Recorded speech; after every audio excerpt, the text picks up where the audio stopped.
Golden State Media Concepts social media podcast. Time to hashtag everything. We talk about all the fun, crazy stories on social media. From Instagram to Facebook, Twitter to Tumblr, or probably even Friendster. Join us each week as we explore the quirky side of social media. It's the Golden State Media Concepts social media podcast. It's simple, such a sad song.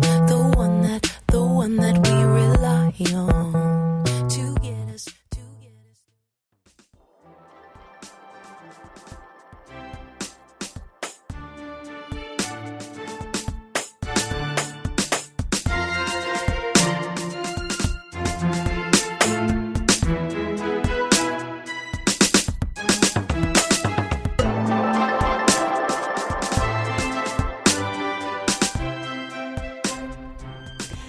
Hello and welcome to the GSMC Social Media News Podcast, brought to you by the GSMC Podcast Network. I am your host, Sarah, and you've heard me before. I've sat in with Heidi on occasion for some episodes, and now I am doing the show solo for a while.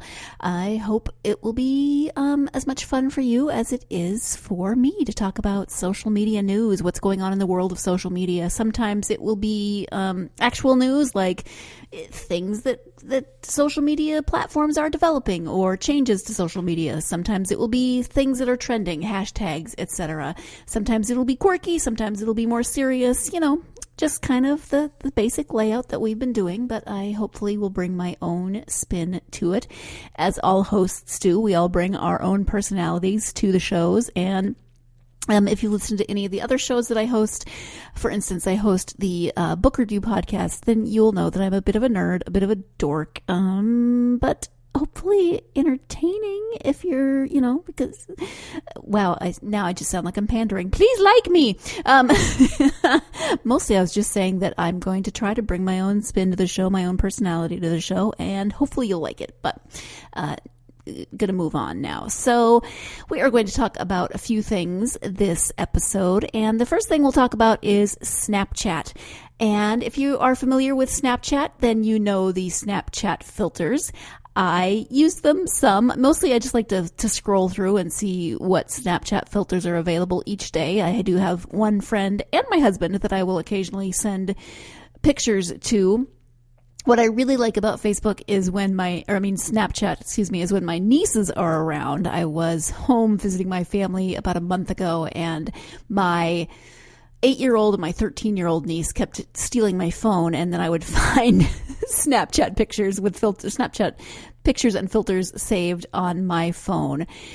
The younger one, the 8-year-old, really liked the one that they had at that time with the snot dripping out of your nose. That was gross, but she thought that was the coolest thing. It was fun to turn on my phone and see what they had done. My older nieces, the teenagers, I guess 13 is a teenager, but the 16 and 19-year-olds have their own Snapchat. So I guess I send them occasionally the occasional picture as well, and they sometimes send them to me. We tend to use more with those two. We tend to communicate more by Bitmoji, which is just how it works for us. So that's great. At any rate, the specific filter that I want to talk about for this episode is the relatively new one that people have been posting all over social media, and that is the gender swap filter. Just lost my words there. So the gender swap filter, you can go on, and there are two different little options. There's one with a beard and one with lipstick. So if you are a woman, you can click the one with a beard and see what you might look like as a man. If you're a man, you click the one with the lipstick and see what you might look like as a woman. And people have been posting them and, commenting, making silly comments. Celebrities have been doing it. It's definitely been the new thing to do with the Snapchat filters. And I did it, and I expected to look either like my father. I've looked like my father with other Snapchat filters before, or maybe my brother. I didn't look like either of them. I maybe looked like a cousin, but not really any of my cousins, like my actual cousins.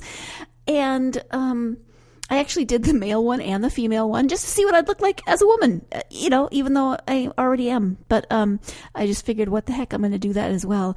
The male one, I think, maybe might, I don't know, not somebody that I wouldn't date myself as a man. Let me just say that I did not find myself attractive.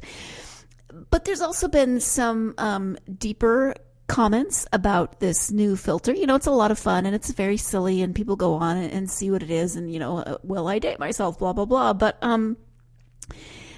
there have been some valid points brought up, especially by the trans community, about gender identity and gender norms, gender binary, etc. So many of the comments revolve around the idea that, okay, so we can do this Snapchat filter and it can be fun and that's all well and good, but when it comes to actual transgender issues, then it's not fun, then it's unnatural, then it's scary, etc. So there's been a deeper conversation happening, which I actually think is good when something kind of silly or something trending on social media sparks a deeper conversation. I actually do believe that is a good thing. So a couple of tweets that I saw in an article on this subject. Becky with the bad hair says, these new Snapchat filters got y'all out here having fun with gender roles, joking about sex with your homeboys, and sporting beards with lashes. All we ask is that you keep the same energy when you interact with actual transgender and non-binary people. Thanks, management. Another Jerry says, oh, so if queer people play around with gender, it's called unnatural and gross. But if cis-het people, cisgender heterosexual people do it, it's called a Snapchat filter. Okay, then. And the first one was a little less sarcastic than the second one, but they both make a fair point. And Dana Vivian White, who is a non-binary person and speaker and board member of Collective Action for Safe Spaces, said there's a fine line between encouraging people to take gender less seriously and not considering trans realities or carelessly perpetrating misunderstanding about trans identities. Some in the trans community have felt that this filter has had a positive effect. One trans user said that they felt, hey, maybe this will make people realize or rethink, is there even the slightest possibility that I might be trans, that I might be gender non-binary, whatever that might be. And they said that they actually had someone reach out to them and tell them it was like a catalyst for realizing that they needed to transition. They said, because you're able to see yourself in a way you didn't think was possible.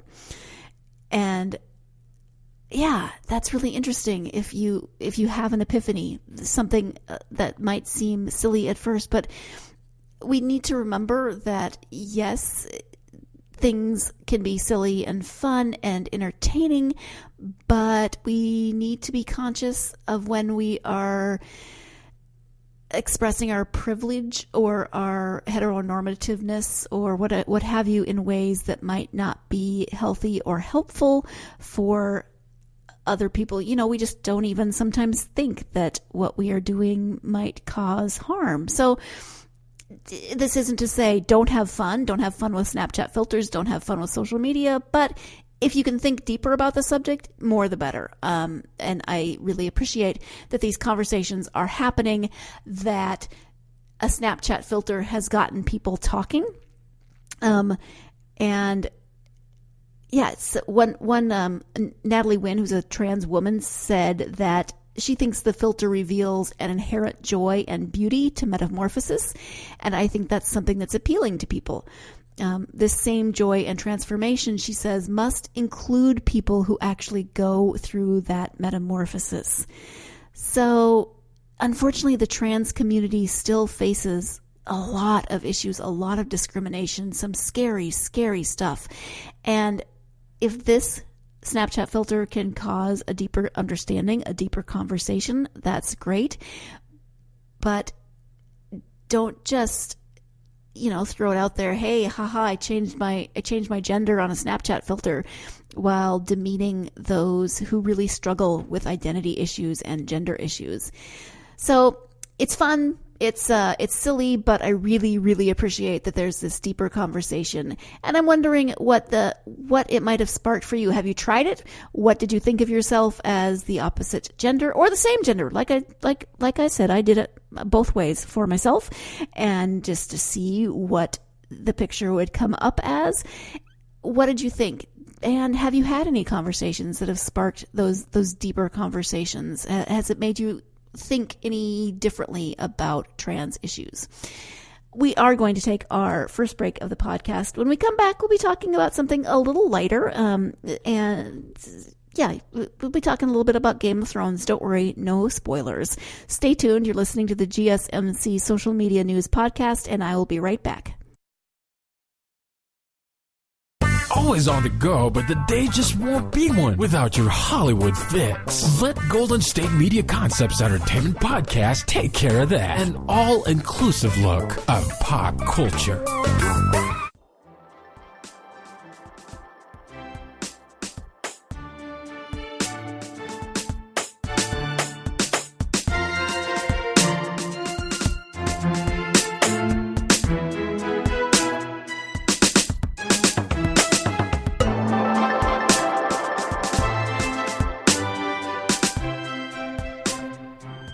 Welcome back to the GSMC Social Media News Podcast. We are taking a bit of a turn from Snapchat filters and identity issues, gender identity issues, and moving now to Game of Thrones. Of course, the Game of Thrones series finale premiered last night. People, of course, are having opinions. There will be no spoilers here because I not only have not seen last night's episode, I have not seen season 8 yet. My husband and I decided that we would wait until it was over so we could binge watch it. Yes, that comes with inherent risks of spoilers, but I've actually managed to make it through relatively spoiler-free. There's been a few things that I have seen. I definitely, speaking of social media news, saw the whole Starbucks cup kerfluffle. Thought that was interesting, made me laugh a little bit, and then the memes that came out around that also made me laugh. So, I do like a good meme. I do like a good trending on social media thing. Is you learn really random snippets of things that you don't have to delve into much deeper. But so we haven't watched season 8. I know people have been a little frustrated with season 8, feeling like it wasn't living up to the potential of the other seasons, that it felt rushed, all sorts of things. And I'm sure now that it's over, people will have mixed emotions. They're relieved, they're unhappy, they're happy, whatever that may be. Like I said, no spoilers here because I haven't seen it yet. And so don't spoil it for me. But there is trending on Twitter explaining the whole Game of Thrones plot in just one tweet. So take a second to think about that. How would you explain 8 seasons of Game of Thrones? Or, oh my gosh, how would you explain all of the books in one tweet of 240 characters? That is an interesting challenge. So Twitter user Amy Cuddy at AmyJCCuddy posted yesterday, it looks like, can someone please explain the plot/story of the entire hashtag GOT series in a single tweet? And she got some great responses. There's lots of the word incest pops up a lot. There's lots of craziness. There are some it looks like kind of spoilers. They don't exactly tell me anything, but I'm going to skip the ones that maybe relate. So there's a few that really made me laugh. We'll see. Here's another one. Doomed love and incest lead to multi-generation conflict for power. Then that goes into a little more detail about things that may or may not give something away from last night. And then he ends it with, oh, and zombies. Yeah, okay. This one is my favorite. It's from Peter Wang at P. Wang. Shakespeare, but with zombies, dragons, and an odd fixation with castration. Oh, yeah. Well, yeah. Actually, that's pretty good. This one is 7 Years of Winter is coming finally. 7 years of winter is coming, finally came in the 8th year and lasted an hour. And then we were tortured for a few more hours to see to see what people rule, but I'm not going to say who's ruling. So yeah, it's porn with sword fights. Oh wow. Fantasy takes on the history of British monarchy. Yeah, that's actually pretty decent, but not really funny. Written by a computer programmed with the scripts of Dynasty, Lord of the Rings, and Jurassic Park. Pretty good. So you kind of get you get the gist. HBO invites you to play Dungeons and Dragons with an especially horny and sadistic 13-year-old dungeon master. And if you think it's not a kid running the game, just remember there's a reason all the parents die. Okay, yeah. So how would you describe Game of Thrones in a single tweet? I can't even begin to imagine how I would do that because I am just not that creative. I have one friend who she's further along than I am. She's seen season 8 except last night's episode, and she has been posting, not live tweeting, live Facebooking, I guess. She's been posting updates on Facebook when she watches the shows, but she doesn't give anything away.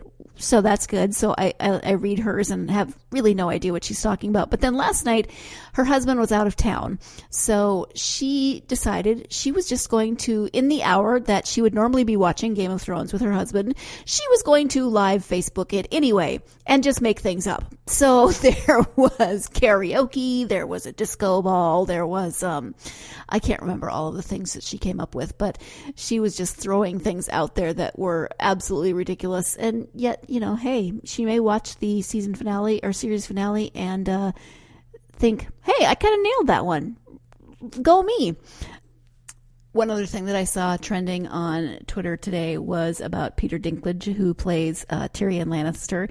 He is one of my favorite characters just because of his total snark and sarcastic nature, and really watching the growth of his character through the first 7 seasons, and I'm sure that continues in the 8th, has been amazing. I think he is an amazing actor, and I'm not the only one. So there has been a lot of really lovely and touching tweets on Twitter today thanking him for his performance, saying that he really needs to win an Emmy for his performance, and or another Emmy for his performance.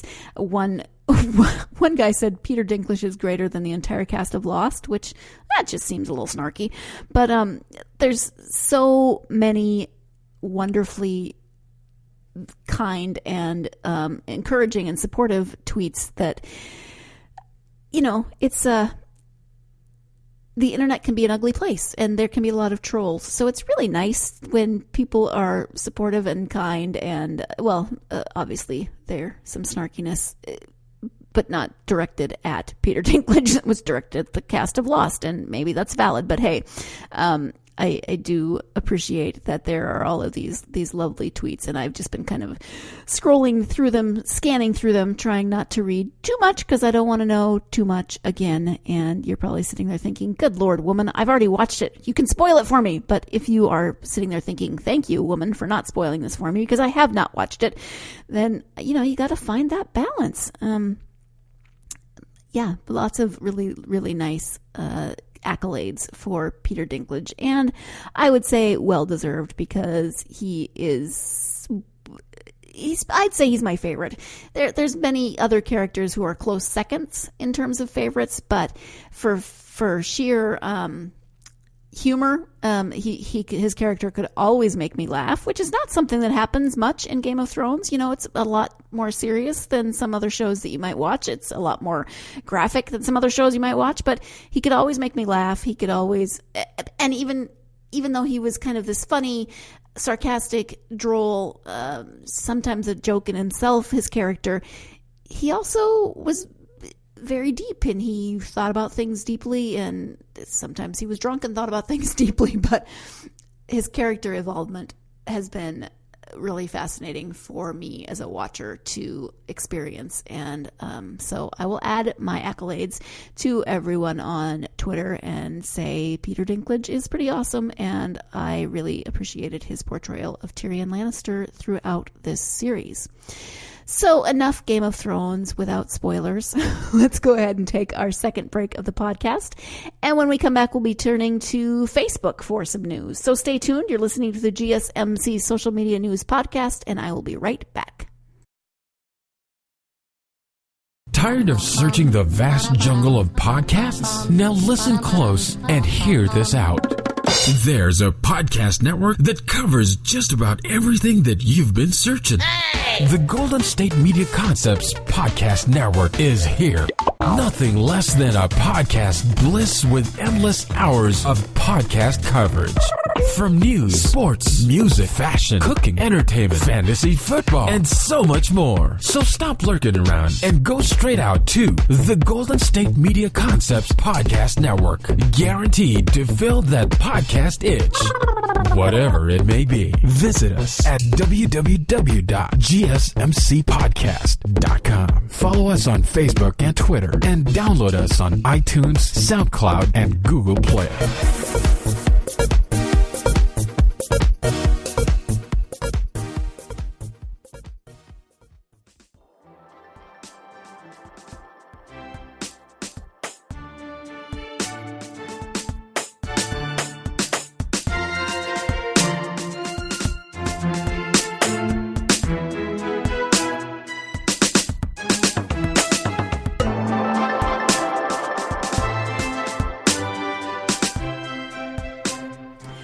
Welcome back to the GSMC Social Media News Podcast, talking about Snapchat and Game of Thrones, and now we're turning our attention to Facebook. People have lots of opinions on Facebook, whether they like it, whether they hate it. I mean, people have a lot of opinions on everything, right? And they certainly have a lot of opinions on social media platforms. It's changed over the years, obviously. Its demographics have changed. I've been on Facebook for more years than I care to admit. And, you know, it's got its pluses, it's got its minuses, it's had its difficulties, definitely had its ups and downs. You could have a whole podcast just on the ebb and flow of Facebook in the world or in society as it has made its way this past decade plus of being in existence. And now, sometimes people say, well, you know, Facebook is only for old people, and that's okay. I'm old. I'll live up to that.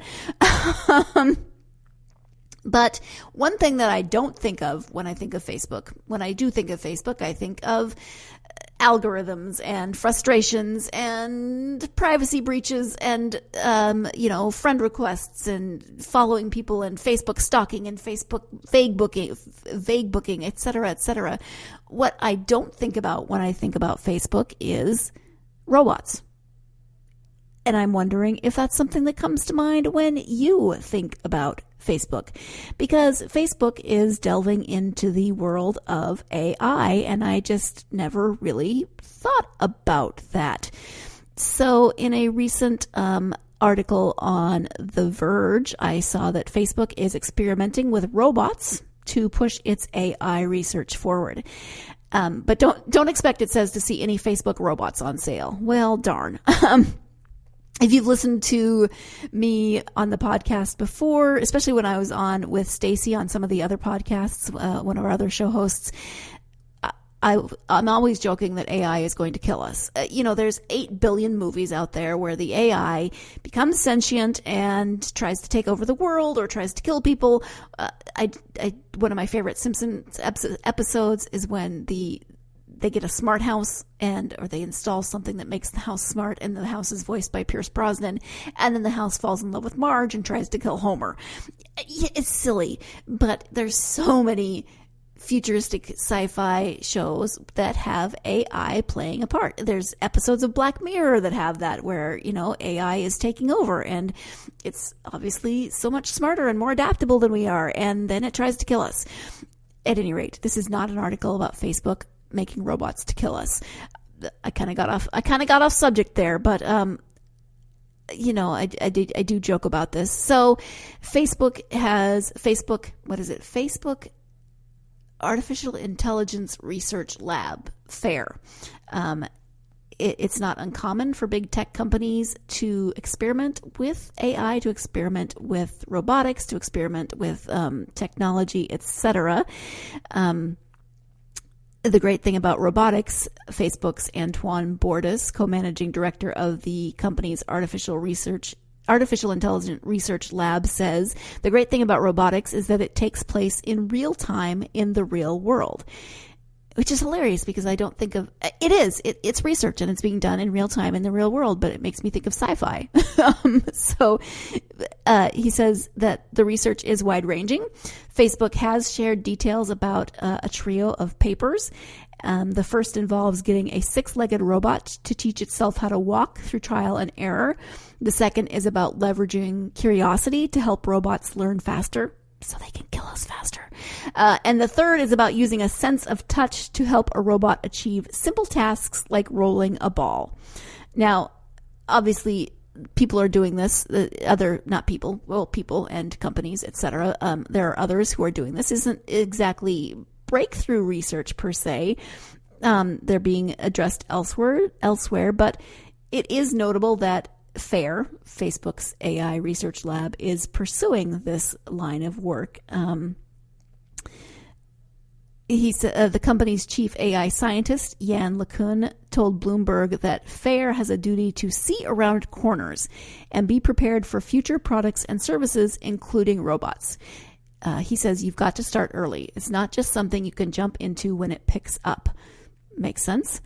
In some small ways, Facebook has already shown that getting into grips with physical systems can have unexpected payoffs. For example, when the company launched its Portal home video chat camera, it worked with filmmakers to design the camera movements that frame users for each shot. Despite widespread privacy concerns surrounding the Portal, reviewers did praise the company for making the calling experience surprisingly seamless. So knowing how to tie together AI and hardware gave Facebook a small leg up with Portal, and it could do so again with future products. So this is interesting both in the social media news world as well as the technology news world because, it's just interesting I just find it interesting what companies are putting their research and development money into, why they make those decisions, etc. And if you are, obviously Facebook is going to be launching different products, different platforms, etc. So, and those the point of those is, of course, to increase or generate revenue because they aren't a nonprofit.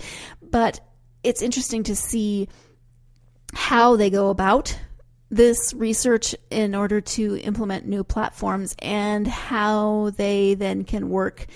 I didn't know that the Portal, when they were developing things, they worked with filmmakers. I actually have a Portal. We joke that ours is possessed. It's not, because when we talk to my parents, it tends to zoom in randomly on things we have. It's supposed to zoom in on whoever's speaking or if someone moves. So let's say my mom gets up and moves to another part of the room, then the camera's going to follow her. If my mom is speaking and then my dad is speaking, it's supposed to zoom over to where my dad is. Usually it shows both of them. Sometimes it will just randomly zoom in and zoom out and zoom in and zoom out. It's very disconcerting. It happened on the other end to my parents last weekend when we were talking to them, and they kept asking me why the camera was zooming in on us. Not really even on us, kind of on the wall between our heads.